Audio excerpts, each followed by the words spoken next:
चलिए नमस्कार दोस्तों, एक बार पुनः स्वागत है आप सभी का आपके अपने YouTube channel Gangotri GS academy में। मैं गौतम कुमार आप सभी का स्वागत करता हूं और आशा करता हूं कि आप सभी स्वस्थ होंगे, मस्त होंगे। और जैसा कि आप सभी न्यूज़ सुन चुके हैं कि JSSC CGL का डेट जो है वो अनाउंस हो चुका है, 18 बार तारीख का अनाउंस हो चुका है। अब देखिए, आशा करते हैं हम लोग कि JSSC CGL का भी एग्ज़ाम सही समय पर जो आयोग के द्वारा बताया गया है वो सही समय पर हो जाए।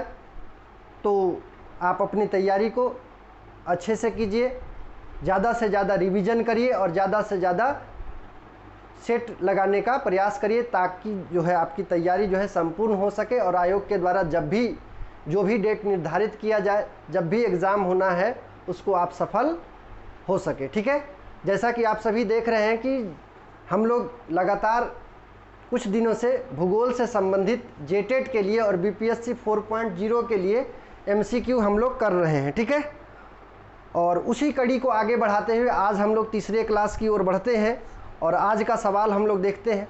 ठीक है, और उससे पहले आप लोगों से गुजारिश है कि यदि आप इस चैनल पे नए हैं तो इसको सब्सक्राइब करें, लाइक करें और दोस्तों में शेयर करें और ज़्यादा से ज़्यादा कमेंट करें कि आपको ये सेशन कैसा लगता है। ठीक है, क्या इसमें सुधार की ज़रूरत है। ठीक है, आप कमेंट करें, लाइक करें, सेशन को शेयर करें। चलिए तो आगे हम लोग देखते हैं आज का पहला सवाल। देखिए,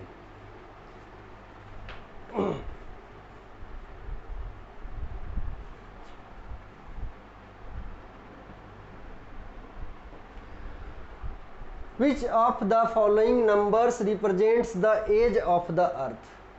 ठीक है, Which of the following numbers represents the age of the earth? निम्नांकित में से कौन सी संख्या पृथ्वी की आयु को प्रदर्शित करती है। तो आपको बताना है कि कौन सी संख्या है जो पृथ्वी की आयु को प्रदर्शित करती है।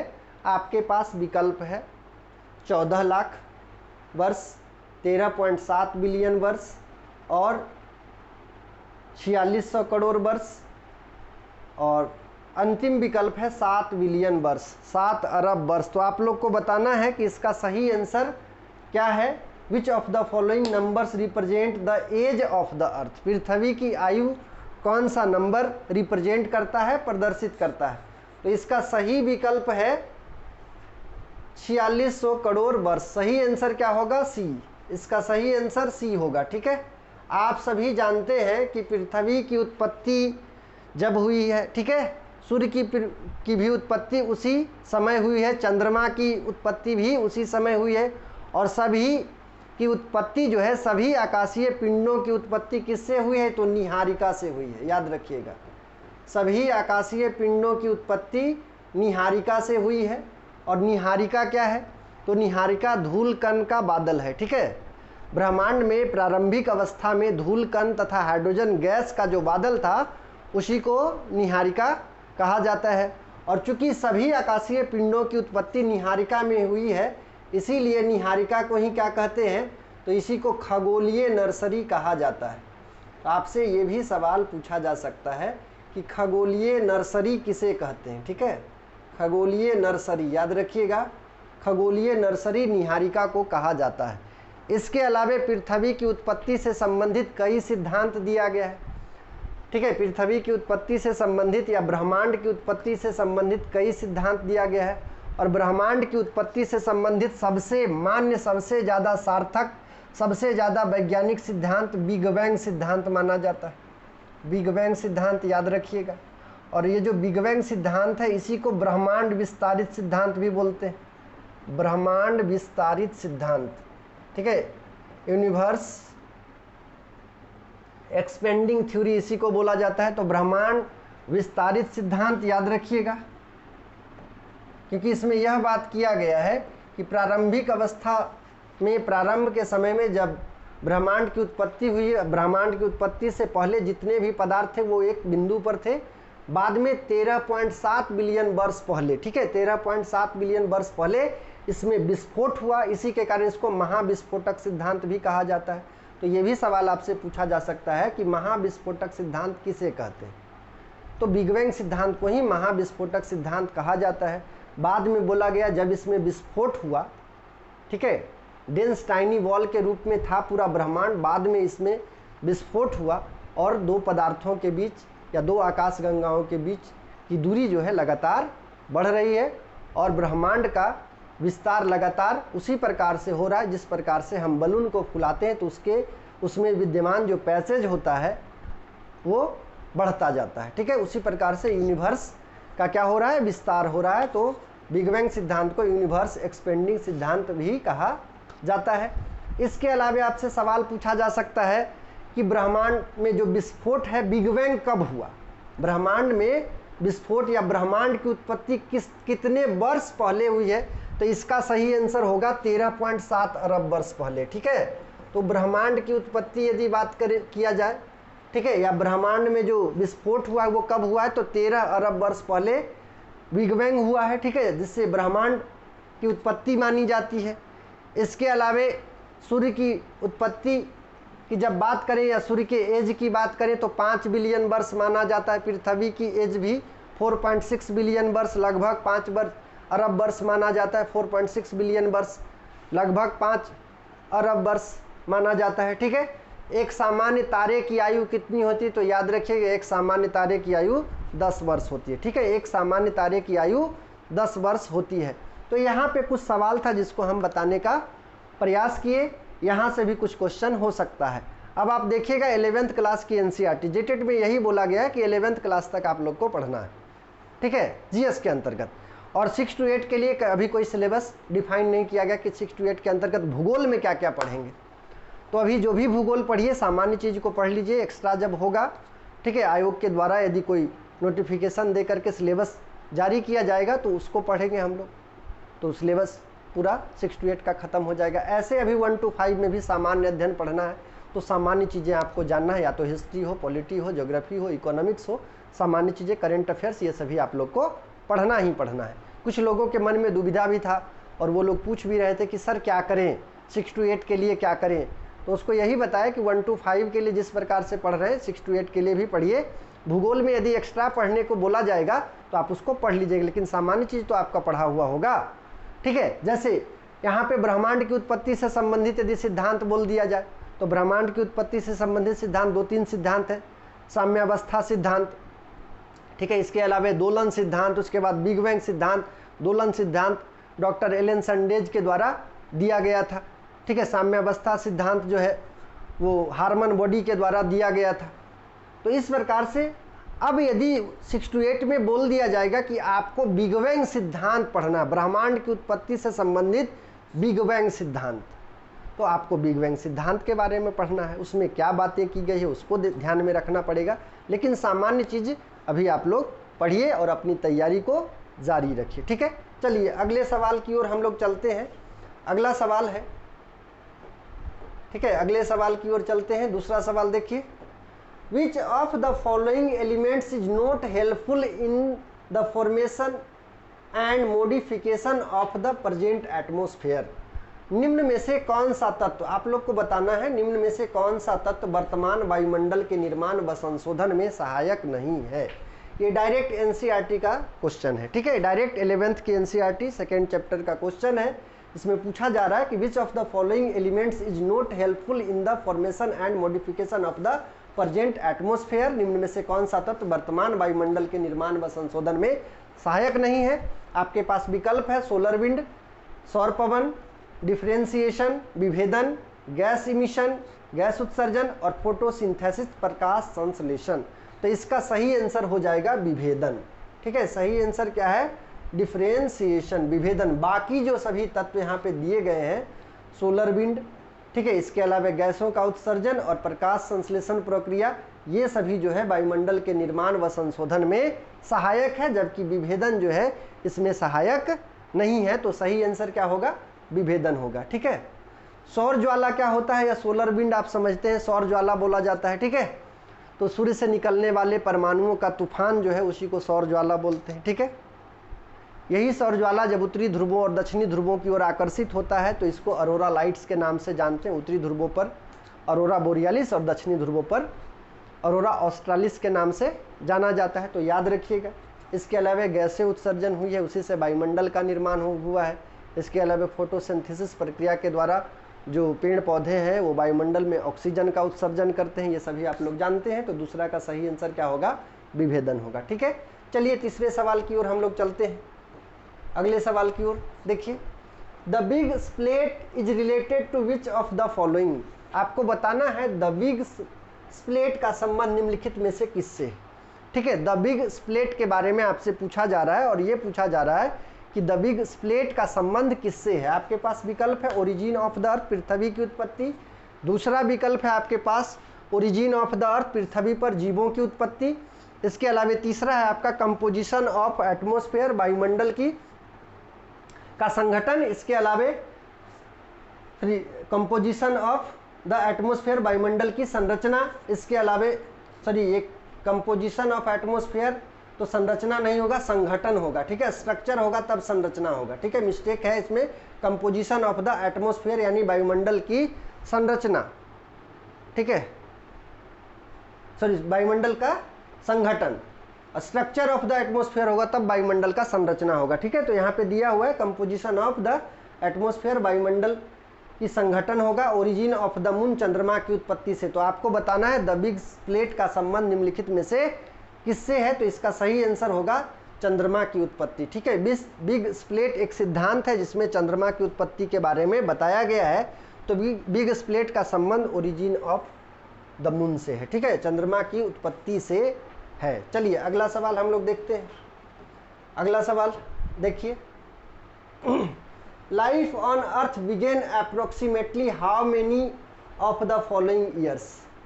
आपको बताना है पृथ्वी पर जीवन निम्नांकित में से कितने वर्ष पहले हुई है।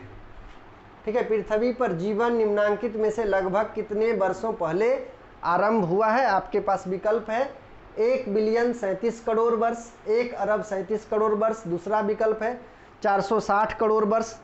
दूसरा विकल्प है 460 करोड़ वर्ष। ठीक है, पहले।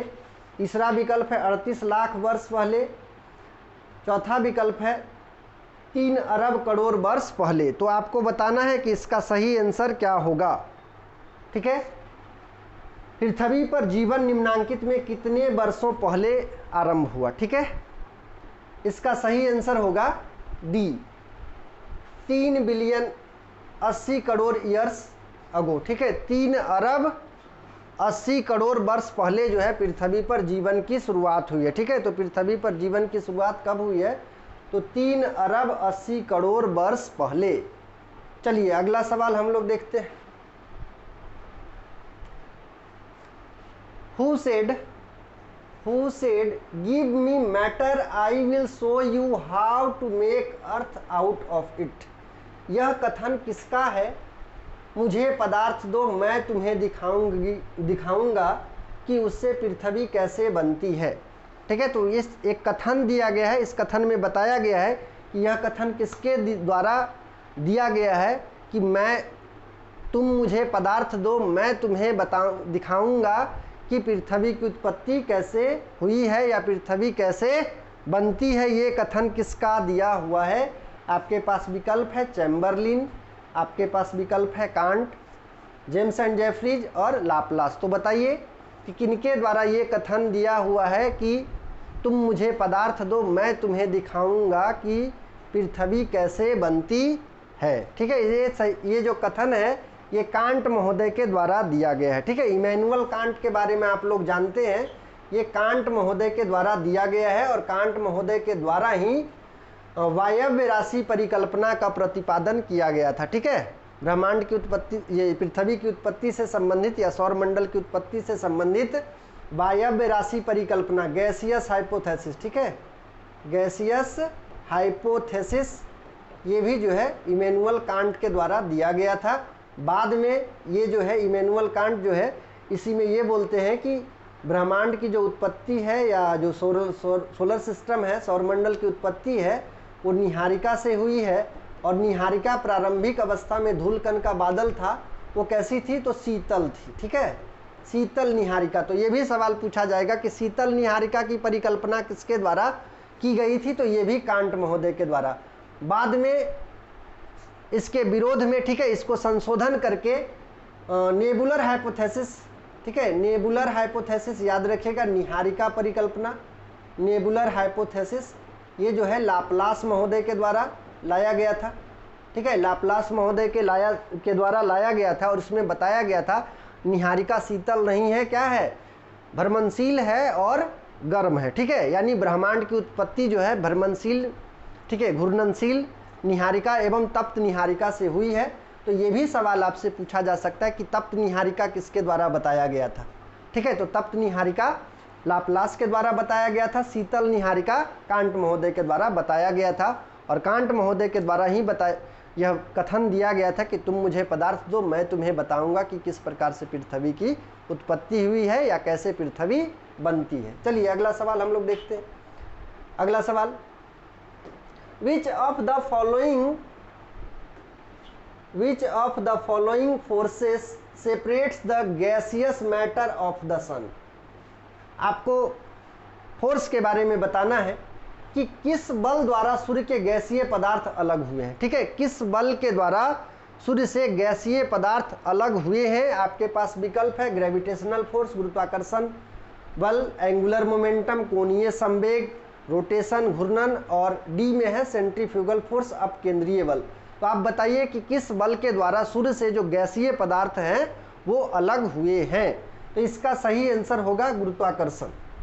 इसका सही आंसर है गुरुत्वाकर्षण। गुरुत्वाकर्षण बल क्या कहता है, every action has a equal and opposite reaction, ठीक है। तो सेंट्रीपिटल फोर्स काम करता है, आप जान रहे हैं, कोई भी वस्तु यदि घूमती है तो सेंट्रीपिटल फोर्स काम करता है, ठीक है। इसके अलावा सेंट्रीफ्यूगल फोर्स भी काम करता है। तो ग्रेविटेशनल फोर्स ये बात करता है कि every action has a equal and opposite reaction.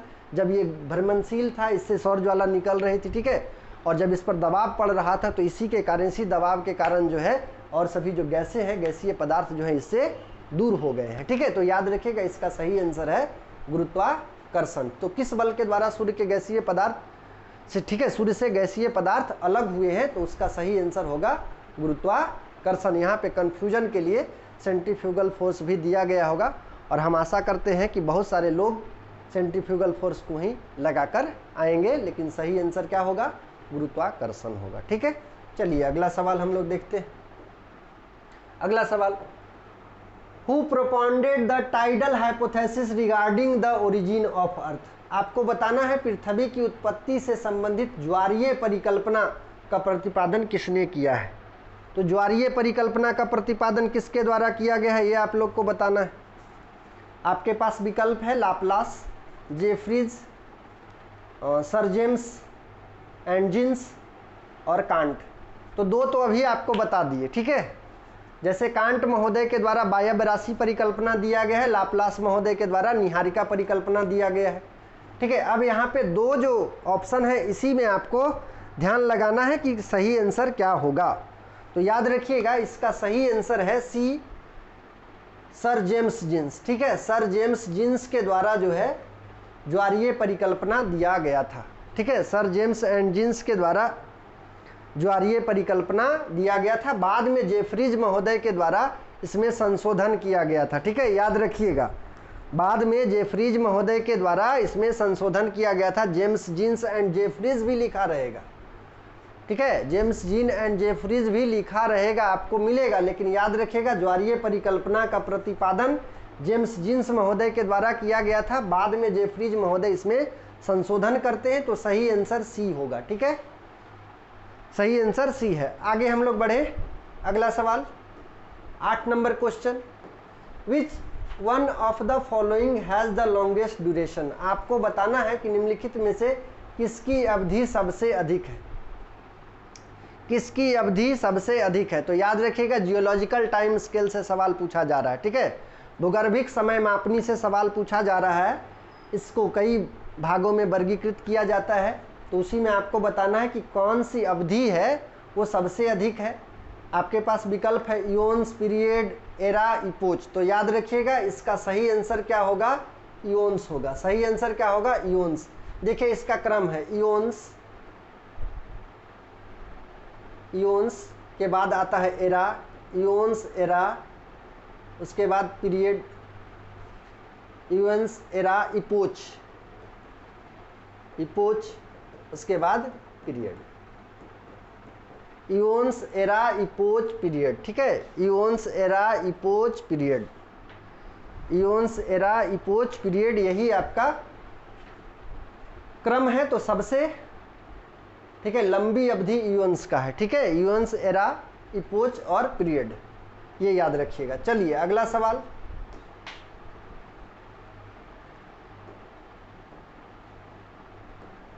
Firstly life on the earth was originated in, पृथ्वी पर जीवन की उत्पत्ति सर्वप्रथम कहाँ हुई? ये क्वेश्चन का आंसर सभी लोग देंगे, ठीक है, इस क्वेश्चन का आंसर सभी लोग के द्वारा आना चाहिए। तो फटाफट आंसर आप लोग दीजिए, क्या होगा इसका आंसर? तो इसका सही आंसर होगा जल, ठीक है, जल में जीवन की शुरुआत हुई है, ठीक है, जल में ही जीवन की शुरुआत हुई है। और ये कई धार्मिक ग्रंथों से हम लोग को साक्ष्य मिलता है, ठीक है। आप लोग सभी जानते हैं, यदि हिस्ट्री पढ़े होंगे, हिस्ट्री क्या है? बीती हुई घटनाओं का अध्ययन है, बीती हुई बातों का अध्ययन है, ठीक है, और उससे सीख लेकर के हम आगे बढ़ते हैं, अपनी दिशा और दशा सुनिश्चित करते हैं।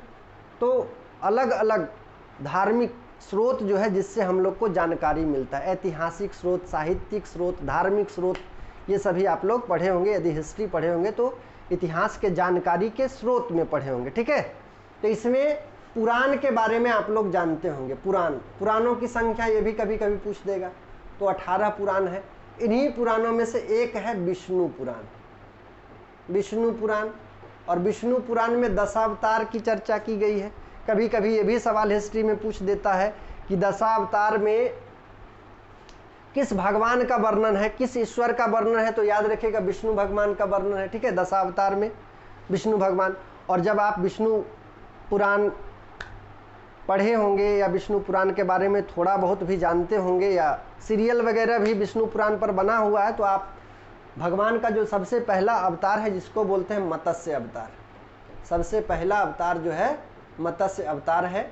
और आप सभी जानते हैं जब धरातल जो है पूरी तरह से पृथ्वी पर जलमग्न हो गया था, तो एक नाव पर सभी जो सप्तऋषि थे वो और पूरे चारों वेद को लेकर के और एक एक जोड़ा, पृथ्वी पर जितने भी प्रजातियां थी उसका एक एक जोड़ा जो है वो नाव पर, वो ईश्वर की कृपा से ही ऐसा हो रहा था। तो जब प्लावन हो गया था, पृथ्वी पर जल प्लावन हुआ था, बाद में जो विष्णु भगवान है वो मत्स्य का अवतार लेके आते हैं और उनका बड़ा सा सींग होता है और उसमें वो नाव की डोरी को बांध देते हैं और वो मनाली तक पहुंचते हैं। उसी के आधार पर मनाली रखा गया, ठीक है, ऐसा पौराणिक कथाओं में वर्णन मिलता है। तो याद रखिएगा पृथ्वी पर जीवन की उत्पत्ति जल में हुई है, ठीक है। दूसरा अवतार कच्छप अवतार माना जाता है, दूसरा अवतार जो है विष्णु भगवान का कच्छप अवतार माना जाता है, कछुआ अवतार, जिसमें सागर मंथन किया जाता है, ठीक है, सागर मंथन किया जाता है और कछुआ के पीठ पे ही वो पर्वत को रखा जाता है और बासुकी नाग से उसका मंथन किया जाता था। बाद में अलग अलग जो रिसोर्सेस है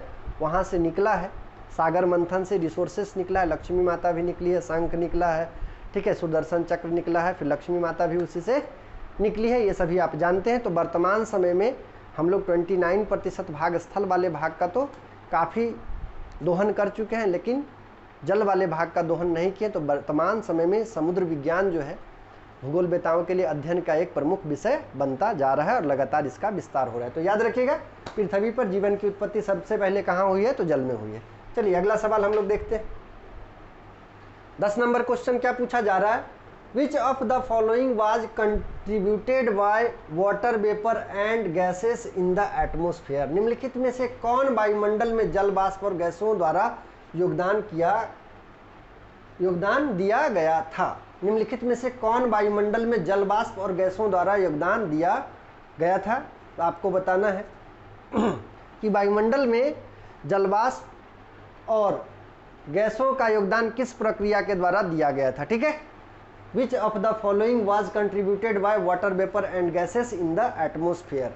आपके पास विकल्प है मैग्नेटिज्म, चुंबकत्व, सिस्मिक एक्टिविटी, भूकंपीय गतिविधि, वॉल्केनिज्म एंड डी है आपका टेक्टोनिक एक्टिविटी, टेक्टोनिक गतिविधि। तो आप बताइए कि वायुमंडल में गैस तथा धूलकण है ना, या जलवाष्प तथा गैस द्वारा योगदान दिया गया था, किसके द्वारा? तो याद रखिएगा ज्वालामुखी। ज्वालामुखी के बारे में आप लोग जानते हैं, ज्वालामुखी क्या है? एक छिद्र या दरार है जिसके माध्यम से धरातल के आंतरिक भाग से गर्म चट्टानी पदार्थ, गैसेस इत्यादि बाहर निकलता है।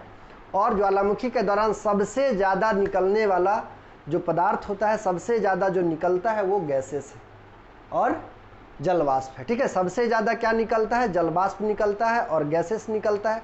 उसके बाद विखंडित पदार्थ निकलता है। ठीक है, विखंडित पदार्थ फ्रेगमेंटल मटेरियल बोला जाता है। इसके अलावे लावा निकलता है, आप सभी जानते हैं, मैग्मा निकलता है। ठीक है, तो इसका सही आंसर क्या होगा? ज्वालामुखी होगा। ठीक है, इसका सही आंसर ज्वालामुखी है। डायरेक्ट जो है आपका एनसीईआरटी से ही क्वेश्चन लिया गया है। चलिए आगे हम लोग देखते हैं अगला सवाल।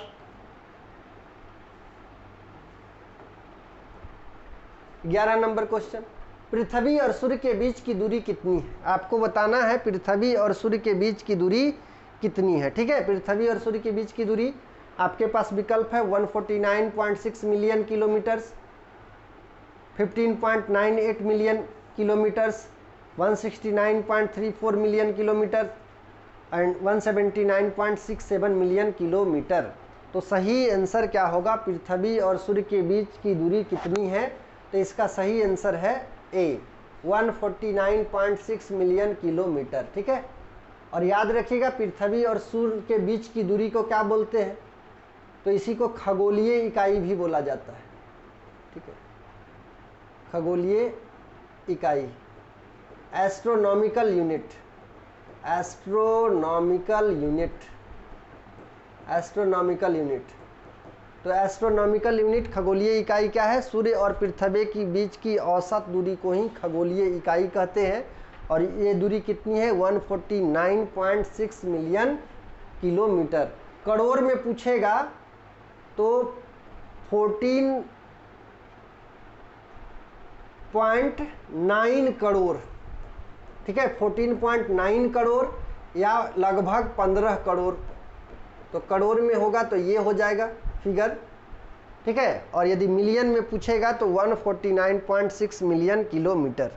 इसके अलावा एक चीज़ और आप लोग समझिएगा कि चूंकि सूर्य और पृथ्वी के बीच का जो पाथ है वो इलिप्टिकल है। इलिप्टिकल पाथ होने के कारण सूर्य और पृथ्वी के बीच की दूरी जो है वो घटती बढ़ती रहती है। ठीक है, जो अधिकतम दूरी होता है उसको बोलते हैं अपसौर।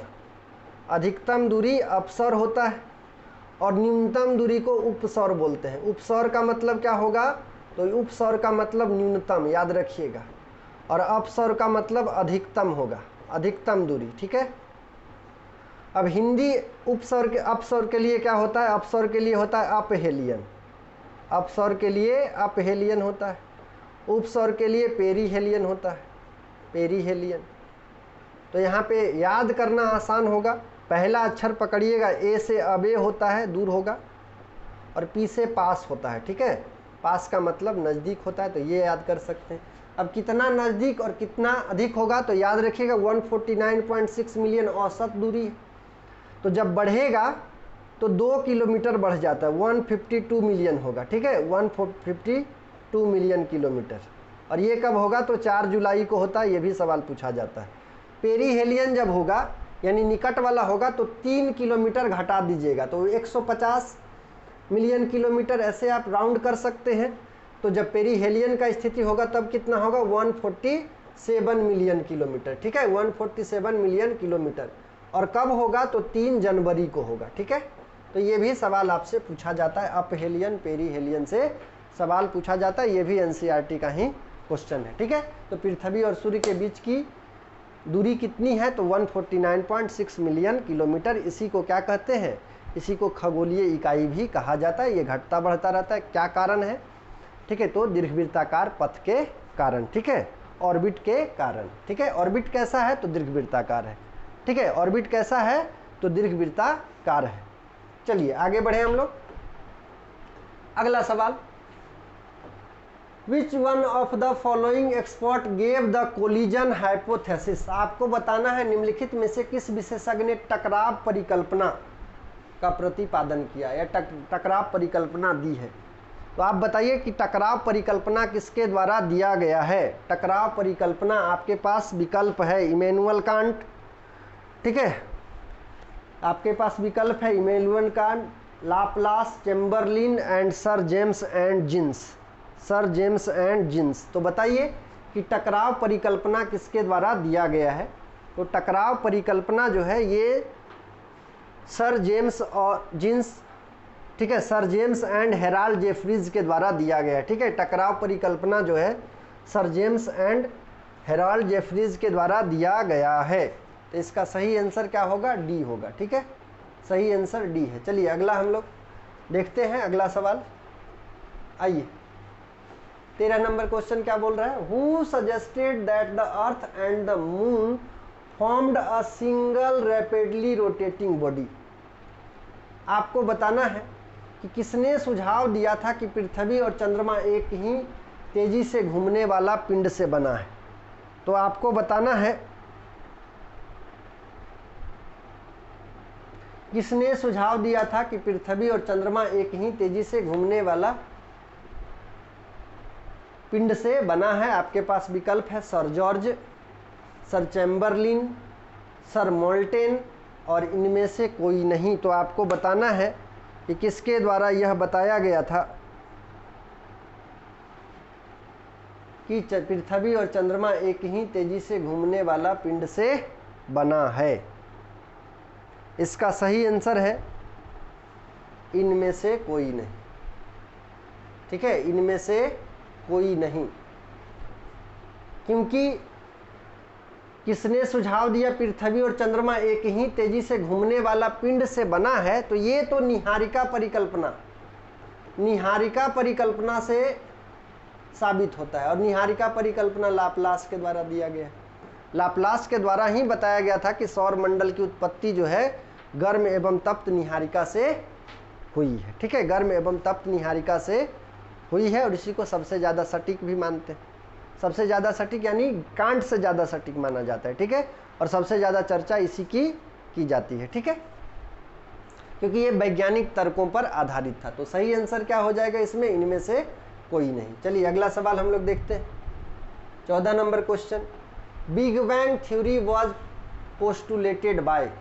बिग बैंग सिद्धांत किसके द्वारा प्रतिपादित किया गया? ठीक है, big bang theory was postulated by. Big bang सिद्धांत किसके द्वारा दिया गया है?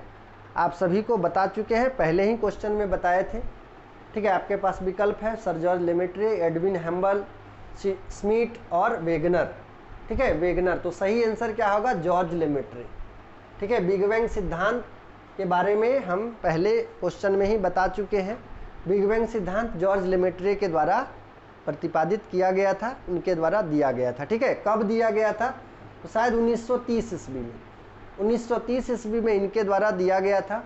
अब जॉर्ज लेमेट्रे से कभी कभी सवाल पूछ देता है कि जॉर्ज लेमेट्रे कहाँ के निवासी हैं? तो याद रखिएगा ये बेल्जियम के निवासी, बेल्जियम के निवासी हैं। ठीक है, बेल्जियम के पादरी थे। ठीक है, जॉर्ज लेमेट्रे, और इन्हीं के द्वारा जो है बिग बैंग सिद्धांत या ब्रह्मांड विस्तारित सिद्धांत या महाविस्फोटक सिद्धांत बोलिए, ये किनके द्वारा दिया गया था? तो जॉर्ज लेमेट्रे के द्वारा। ये बेल्जियम के थे। ठीक है, चलिए अगला सवाल हम लोग देखते हैं। अगला सवाल, ब्रह्मांड के विस्तार का अर्थ है एक्सपेंशन ऑफ यूनिवर्स मीन्स। आप लोग को बताना है कि ब्रह्मांड के विस्तार का अर्थ क्या है। आपके पास विकल्प है increase in the number of star, तारों की संख्या में वृद्धि, increase in space between the galaxies, आकाश गंगाओं के बीच की दूरी में वृद्धि, और discovery of new celestial body, नई खगोलीय पिंडों की खोज, और डी है increase in the speed of rotation of planets, ग्रहों के घूर्णन में वृद्धि। तो बताइए सही आंसर क्या होगा? कुछ लोग ये क्वेश्चन को देख कर ये पता लगा रहे होंगे कि इसमें रेड कलर किया हुआ, इसका मतलब आंसर यही होगा और सर इसी का यही आंसर देंगे। ठीक है, तो याद रखिएगा इसका जो है रहस्य हम आपको बता देते हैं। ये जो रेड कलर किया हुआ इसका रहस्य हम आपको बताते हैं। यहाँ पे पीछे एक्सरसाइज वाला जो है इमेज आपका लगा हुआ है, इस इमेज को बैक कर दिए हैं और ऊपर से वाइट था तो वाइट और वाइट दिख नहीं रहा था, इसलिए उस कलर को क्या किए हैं? रेड कर दिए हैं, ताकि हमको पढ़ने में और आपको पढ़ने में आसानी हो। ठीक है, इसका मतलब ये नहीं है कि रेड किया हुआ है तो आंसर यही होगा। ठीक है, इस भ्रम में मत रहिएगा। इसका जो रहस्य है वो हम आपको बता दिए हैं। ठीक है, तो बताइए ब्रह्मांड के विस्तार का अर्थ क्या है? तो याद रखिएगा ब्रह्मांड के विस्तार का अर्थ है दो गैलेक्सियों के बीच की दूरी में वृद्धि। ठीक है, दो गैलेक्सियों, दो आकाश गंगाओं के बीच की दूरी में वृद्धि। और आकाश गंगा क्या है? ठीक है, तो याद रखिए आकाश गंगा तारों का समूह है। आकाश गंगा अरबों खरबों तारों का समूह है। ठीक है, तो सही आंसर क्या होगा? बी हो जाएगा सही आंसर। ठीक है, आकाश गंगाओं के बीच की दूरी में वृद्धि। याद रखिएगा आकाश गंगा क्या है? तो अरबों खरबों तारों का समूह है। ठीक है, और ये अरबों खरबों तारों का समूह जो है गैलेक्सी, याद रखिएगा इसमें जो सभी तारे हैं वो किसके माध्यम से जुड़े होते हैं? तो याद रखिए गुरुत्वाकर्षण शक्ति के कारण जुड़े होते हैं। ठीक है, गुरुत्वाकर्षण शक्ति के द्वारा सभी तारे आपस में जुड़े होते हैं। इसके अलावा ये भी सवाल पूछ दिया जाएगा आपसे कि ब्रह्मांड में आकाश गंगाओं की संख्या कितनी है? तो ब्रह्मांड में 100 बिलियन आकाश गंगा है। ठीक है, ब्रह्मांड में 100 बिलियन आकाश गंगा है और एक आकाश गंगा में 100 बिलियन तारा है। याद रखिएगा संपूर्ण ब्रह्मांड में 100 बिलियन आकाश गंगा है और एक आकाश गंगा में या एक गैलेक्सी में 100 बिलियन तारा है। इसके अलावा आपसे सवाल पूछा जाएगा कि हमारी गैलेक्सी का नाम क्या है? तो याद रखिएगा जो हमारी गैलेक्सी है यानी सौर मंडल जिस गैलेक्सी में स्थित है या सूर्य जो है जिस गैलेक्सी का भाग है उसको बोलते हैं मंदाकिनी। ठीक है, सौर मंडल किस गैलेक्सी का भाग है? तो याद रखिएगा सौर मंडल जो है मंदाकिनी नामक गैलेक्सी का भाग है। ठीक है, मंदाकिनी नामक आकाश गंगा का भाग है, ये याद रखिएगा। ठीक है, और या तो ये भी पूछा जा सकता है कि सूर्य किस मंदाकिनी में स्थित है? तो ठीक है, सूर्य किस आकाश गंगा में स्थित है? तो सूर्य जो है मंदाकिनी नामक गैलेक्सी या आकाश गंगा में स्थित है। ठीक है, इसके अलावा एक चीज और याद रखिएगा, पड़ोसी आकाश गंगा आपसे पूछा जाएगा। पड़ोसी आकाश गंगा, तो पड़ोसी आकाश गंगा का नाम है देवयानी। ठीक है, पड़ोसी आकाश गंगा का नाम देवयानी है, एंड्रोमेडा है। तो ये भी सवाल पूछा जा सकता है गैलेक्सी में पड़ोसी आकाश गंगा, तो याद रखिएगा। इसके अलावा पूछा जा सकता है कि मंदाकिनी का आकार कैसा है? तो याद रखिएगा स्पाइरल है। ठीक है, सर्पिलाकार है मंदाकिनी, यानी हमारी जो आकाश गंगा है उसका आकार कैसा है? सर्पिलाकार है। एक चीज़ और यहाँ पे समझ लीजिए, सबसे गैलेक्सी का 3 प्रकार होता है। ठीक है, गैलेक्सी का 3 प्रकार होता है। सबसे पहले या सबसे ज़्यादा स्पाइरल गैलेक्सी है। ठीक है, इसके बाद इलिप्टिकल गैलेक्सी, उसके बाद इरेगुलर गैलेक्सी। तो गैलेक्सी 3 प्रकार का होता है। ठीक है, 3 टाइप का आकार के अनुसार। ठीक है, तो याद रखिएगा सबसे ज़्यादा है स्पाइरल गैलेक्सी। ठीक है, जिसमें 3 घूर्णनशील भुजाएं पाई जाती है। ठीक है, स्पाइरल गैलेक्सी, उसके बाद आता है आपका इलिप्टिकल गैलेक्सी और उसके बाद इरेगुलर गैलेक्सी। तो याद रखिएगा ये भी सवाल पूछा जा सकता है कि सबसे ज़्यादा किस प्रकार की गैलेक्सी है या गैलेक्सी के कितने प्रकार है? तो 3 प्रकार है, सबसे ज़्यादा स्पाइरल है। ठीक है, और हमारी वाली गैलेक्सी यानी मंदाकिनी जो है वो कैसी है? तो वो भी स्पाइरल है। ठीक है, चलिए आगे बढ़े हम लोग। अगला सवाल देखिए, ग्रहाणु परिकल्पना का सुझाव किसने दिया था? Who suggested planetesimal theory? तो आपको बताना है प्लेनेटेसिमल थ्योरी किसके द्वारा दिया गया था। आपके पास विकल्प है auto Smith, Chamberlain and molten, Laplace और कांट। तो सही आंसर क्या होगा? सही आंसर बी होगा, चैम्बरलिन एंड मोल्टेन। ठीक है, चैम्बरलिन एंड मोल्टेन के द्वारा जो है ये सिद्धांत दिया गया था। ठीक है, याद रखिएगा चैम्बरलिन और मोल्टेन के द्वारा प्लेनेटेसिमल थ्योरी दिया गया था। ठीक है, प्लेनेटेसिमल सिद्धांत या परिकल्पना जो है चैम्बरलिन और मोल्टेन के द्वारा दिया गया था। चलिए अगला सवाल हम लोग देखते हैं। अगला सवाल 17 number question, Immanuel Kant was the scholar of which country? आपको बताना है कि इमैनुअल कांट कहाँ के विद्वान थे। Immanuel Kant was the scholar of which country? Immanuel Kant किस देश के विद्वान थे? आपके पास विकल्प है जर्मनी, फ्रांस, इंग्लैंड और भारत। तो याद रखिएगा इमैनुअल कांट जर्मन विद्वान थे। ठीक है, इमैनुअल कांट जर्मनी के विद्वान थे। तो 17 नंबर क्वेश्चन का आंसर क्या होगा? ए होगा। ठीक है, जर्मनी। ठीक है, चलिए अगला सवाल हम लोग देखते हैं। अगला सवाल 18 number question, who propose the Interstellar dust hypothesis? आपको बताना है अंतर तारक धूल परिकल्पना किसने प्रस्तुत की? अंतर तारक धूल परिकल्पना किसने प्रस्तुत की? तो आपके पास विकल्प है जेम्स जीन्स, लाप्लास, कांट और ऑटो स्मिथ। तो बताइए अंतर तारक धूर परिकल्पना जो है किसके द्वारा प्रतिपादित किया गया था? तो सही आंसर है ऑटो स्मिथ। ठीक है, ऑटो स्मिथ के द्वारा जो है अंतर तारक धूर परिकल्पना का प्रतिपादन किया गया था। तो सही ऑप्शन डी है। चलिए अगला सवाल हम लोग देखते हैं। अगला सवाल 19 number question, Who did Laplace presented when did Laplace presented the nebular theory? Laplace ने निहारिका सिद्धांत कब प्रस्तुत किया? आपके पास विकल्प है 1798, 1797, 1796, 1795। तो याद रखिएगा लाप्लास के द्वारा निहारिका परिकल्पना 1796 ईस्वी में प्रस्तुत किया गया था। ठीक है, 1796 ईस्वी में लाप्लास के द्वारा निहारिका सिद्धांत का प्रतिपादन किया गया था। अब यहाँ से एक और सवाल पूछेगा। क्या सवाल पूछा जाएगा कि ये किस पुस्तक में है ना, किस पुस्तक में प्रकाशित हुआ था? बुक का नाम तो the exposition of world system, the exposition of world system. इसी बुक में लाप्लास के द्वारा जो है निहारिका परिकल्पना का प्रकाशन किया गया था, निहारिका परिकल्पना का वर्णन किया गया था। ठीक है, the exposition of world system. चलिए अगला सवाल 20 number question, which of the following theories was presented by James gene and Jefferies? Which of the following theories was presented by James and Jefferies?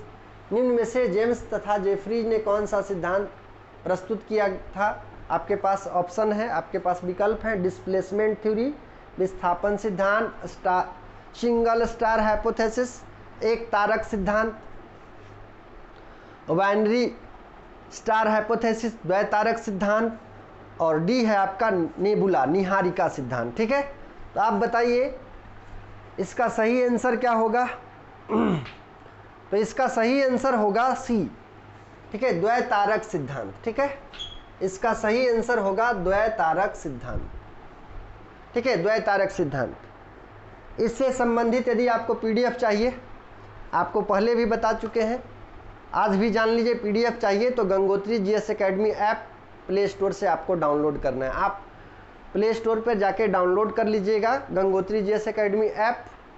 वहाँ पे आप अपने मोबाइल से register login करिएगा, mobile number डालना होगा, ओटीपी डालना होगा, लॉगिन हो जाएगा। लॉगिन जाने के बाद देखिएगा कि दाएं तरफ में इस प्रकार से 3 लाइन होगा। इस लाइन पे जब आप क्लिक करिएगा तो यहीं पर आपका फ्री स्टडी मटेरियल होगा। ठीक है, जब आप इस 3 डॉट वाले जो लाइन है, 3 लाइन है, इस पर जाकर के क्लिक करिएगा ऐप में, तो वहीं पे फ्री स्टडी मटेरियल होगा। इसी फ्री स्टडी मटेरियल में जेटेड ज्योग्राफी एमसीक्यू होगा। ठीक है, डेटेड ज्योग्राफी एमसीक्यू करके होगा। पहला क्लास और दूसरा क्लास का यहाँ पे डाला हुआ है, तीसरा क्लास अभी चल रहा है। जैसे ही ये क्लास ख़त्म होगा तो आज हम इसको डाल देंगे। ठीक है, ये पीडीएफ आपको वहीं से मिल जाएगा। ठीक है, इसके अलावे सहायक आचार्य का जो एग्ज़ाम हुआ था उस सहायक आचार्य का सिलेबस वहाँ पे डाला हुआ है। इसके अलावा ब्रह्मांड की उत्पत्ति से संबंधित कुछ सिद्धांत भी फ्री स्टडी मटेरियल में वहाँ पे डाला हुआ है। ठीक है, तो ये सब जो फ्री मटेरियल होगा वो फ्री मटेरियल होगा। ठीक है, जो पेड होगा उसके लिए भी आप संपर्क कर सकते हैं, नंबर आपका दिया हुआ ही है, या आप कमेंट भी कर सकते हैं। ठीक है, तो याद रखिएगा, जब हम लोग ब्रह्मांड के सिद्धांत की बात करते हैं, जब हम लोग पृथ्वी की उत्पत्ति या सौरमंडल के उत्पत्ति के सिद्धांत की बात करते हैं, तो इसको 2 वर्ग में बांटा जाता है। ठीक है, पहला क्या बोलते हैं? तो पहला है धार्मिक, ठीक है, धर्म पर आधारित। दूसरा है साइंटिफिक। अब जब साइंटिफिक में आते हैं तो साइंटिफिक जो है या वैज्ञानिक मत जो है, साइंटिफिक कॉन्सेप्ट है, उसको 2 भागों में विभाजित करते हैं। पहला है मोनिस्टिक थ्योरी, ठीक है, या पेरेंटल थ्योरी, और दूसरा है आपका बाइनरी हाइपोथेसिस। ठीक है, बाई पेरेंटल। तो पहला पेरेंटल, दूसरा बाई पेरेंटल। ठीक है, पेरेंटल मतलब एक तारक, उसमें क्या बोला जाता है कि सौरमंडल की उत्पत्ति एक तारे से हुई है, जबकि याद रखिएगा बाइनरी स्टार हाइपोथेसिस जो है, द्वैतारक सिद्धांत बोलता है कि नहीं, सौरमंडल की उत्पत्ति 2 तारों से हुई है, एक था आपका सूर्य और एक था उसका साथी तारा। तो याद रखिएगा जेम्स एंड जेफरीज के द्वारा बाइनरी हाइपोथेसिस द्वैतारक सिद्धांत दिया गया था। ठीक है, ये सवाल जेपीएससी में भी पूछा हुआ है। ठीक है, शायद 6 जेपीएससी या 10th जेपीएससी में पूछा हुआ है। ठीक है, 6 JPSC में पूछा हुआ है। चलिए आगे हम लोग बढ़े। 21 नंबर क्वेश्चन, आइए। विच of the following hypothesis was proposed by होयल एंड लिटिलटन। आपको बताना है which of the following hypothesis was proposed by होयल एंड लिटिलटन। निम्न में से होयल तथा लिटिलटन द्वारा कौन सी परिकल्पना प्रतिपादित की गई थी। आपके पास विकल्प है प्लेनेट टेस्टिमल थ्योरी, ग्रहाणु परिकल्पना, नोभा हाइपोथेसिस, नोभा परिकल्पना, टाइडल हाइपोथेसिस, ज्वारीय परिकल्पना और नेबुलर हाइपोथेसिस, निहारिका परिकल्पना। तो आपको बताना है होयल और लिटिलटन के द्वारा कौन सी परिकल्पना प्रतिपादित की गई थी। ठीक है, होयल और लिटिलटन के द्वारा कौन सी परिकल्पना प्रतिपादित की गई थी। इसका सही आंसर होगा नोभा हाइपोथेसिस, नोभा परिकल्पना। ठीक है, सही आंसर है नोभा परिकल्पना।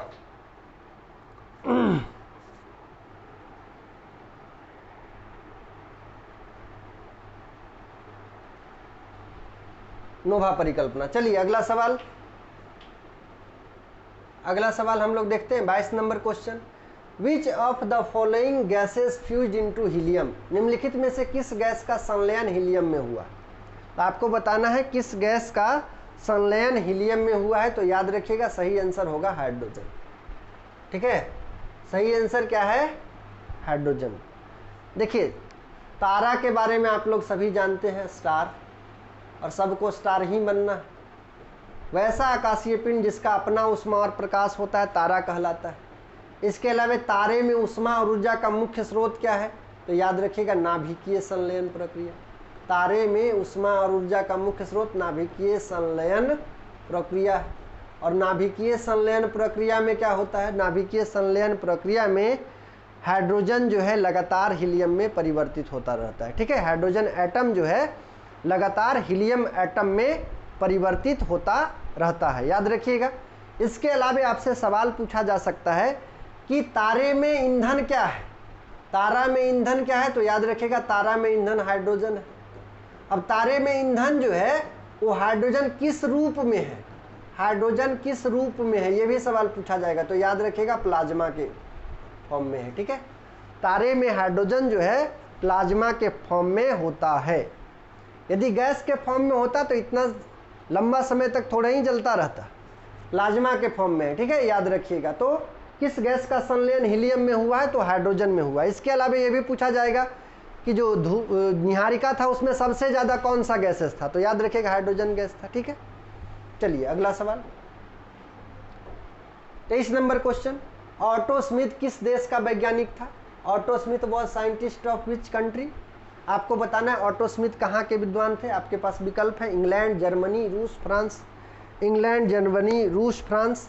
तो याद रखिएगा ऑटो स्मिथ जो है रशियन भूगोलविद, रशियन विद्वान थे। ठीक है, रशियन विद्वान थे, याद रखिएगा। तो ऑटो स्मिथ कहाँ के थे, रूस के थे। ठीक है, कभी कभी स्थान से भी सवाल पूछता है, कभी कभी देश से भी सवाल पूछता है कि कौन सा विद्वान जो है किस देश के हैं। ठीक है, तो इसको भी ध्यान में रखिएगा। चलिए अगला सवाल हम लोग देखते हैं। 24 number question, which of the following concept represents the explanation of planetary size. निम्नांकित में से किस संकल्पना से ग्रहों के आकार का सर्वोत्तम स्पष्टीकरण होता है। आपको बताना है कि किस संकल्पना से ग्रहों के आकार का सर्वोत्तम स्पष्टीकरण होता है। लगता है कि छूट गया है क्या, represents the explanation of planet size. Which of the following concept represents the actual, हो सकता है actual explanation of planet size shape. ठीक है, निम्नलिखित में किस संकल्पना से ग्रहों के आकार का सर्वोत्तम स्पष्टीकरण होता है। आपके पास विकल्प है टाइडल कॉन्सेप्ट, ज्वारीय संकल्पना, नेबुलर कॉन्सेप्ट, निहारिका संकल्पना, प्लेनेट टेस्टिमल कॉन्सेप्ट, ग्रहाणु संकल्पना, और नोभा स्टार कॉन्सेप्ट, नव तारा संकल्पना। तो इसका सही आंसर होगा नव तारा संकल्पना। ठीक है, नव तारा संकल्पना जो है वो ग्रहों के आकार का सर्वोत्तम स्पष्टीकरण करता है। ठीक है, ग्रहों के आकार का सर्वोत्तम स्पष्टीकरण करता है। चलिए आज का अंतिम सवाल। ठीक है, हम लोग 25 क्वेश्चन प्रत्येक सेशन में करते हैं। ठीक है, प्रत्येक जो सेशन होता है उसमें 25 क्वेश्चन हम लोग करते हैं। ताकि वीडियो लंबा ना हो, ठीक है। 25 एक मानक हम रखे हैं। तो आइए आज का अंतिम सवाल, how many years ago did the big bang event occurs, ठीक है। आपको बताना है बिग बैंग की घटना आज से कितने वर्ष पूर्व घटित हुई। ये क्वेश्चन का आंसर हम आपको पहले ही बता चुके हैं। इस क्वेश्चन का आंसर हम जो है पहले ही आपको बता चुके हैं कि कितने साल पहले हुई है, ठीक है। बिग बैंग की घटना आज से कितने वर्ष पूर्व हुई है। तो जब आप क्लासेस कीजिएगा, ठीक है, तो आपको कोई भी ऐसा सवाल नहीं होगा, कोई भी ऐसा कॉन्सेप्ट नहीं होगा कि जो मेरे द्वारा नहीं बताया जाएगा, ठीक है। तो याद रखिएगा बिग बैंग की घटना आज से कितने वर्ष पहले, तो 13.7 अरब वर्ष पहले हुआ है, ठीक है। 13.7 अरब वर्ष पहले हुआ है, ठीक है। तो आज के सेशन को यहीं समाप्त करते हैं और आप लोगों से गुजारिश है कि यदि आप इस चैनल पे नए हैं तो इसको सब्सक्राइब करें, दोस्तों में शेयर करें, लाइक करें, कमेंट करें कि आपको ये सेशन कैसा लगता है, ठीक है। धन्यवाद आप सभी को, जोहार सभी को। चलिए मिलते हैं अगले क्लास में, ठीक है, अगले सेशन में नए प्रश्नों के साथ।